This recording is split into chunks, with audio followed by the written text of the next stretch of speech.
The group were sharing a house in West Java when their unfeminine appearance led to police action. 12 women have been evicted from their home in the conservative Indonesian province of West Java amid renewed fears of crackdown on sexual diversity.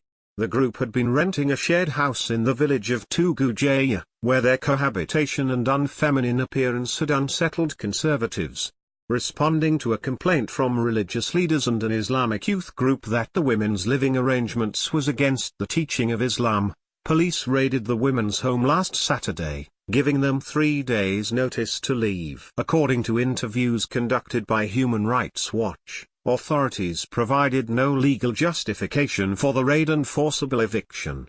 What's most offensive about this incident is that police and government officials steamrolled privacy rights and rule of law to appease the bigotry of a few neighbors, Andreas Harsono, an Indonesia researcher at Human Rights Watch said in a statement. Evicting these women based on prejudiced assumptions of their sexual identity, he continued, threatens the privacy of all Indonesians and has no place in a country whose motto is unity in diversity. Noting the physical appearance of the women, one village official that preferred to remain anonymous told Human Rights Watch, "It's not acceptable to have female couples living together. Some have short hair, acting as the males. Some have long hair, acting as the females. It's against Sharia, Islamic law. It's obscene. With the exception of the Sharia-ruled province of Aceh, homosexuality is not illegal in Indonesia, but prejudice toward people who identify as LGBT is widespread."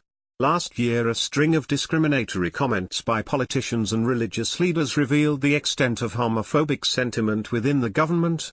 The defense minister, for example, described LGBT people as a greater threat than nuclear war. In May, West Java Police Chief Anton Charlie Yan announced the establishment of an anti-LGBT task force, telling reporters that LGBT people suffered a disease of body and soul, and would face the law and heavy social sanctions.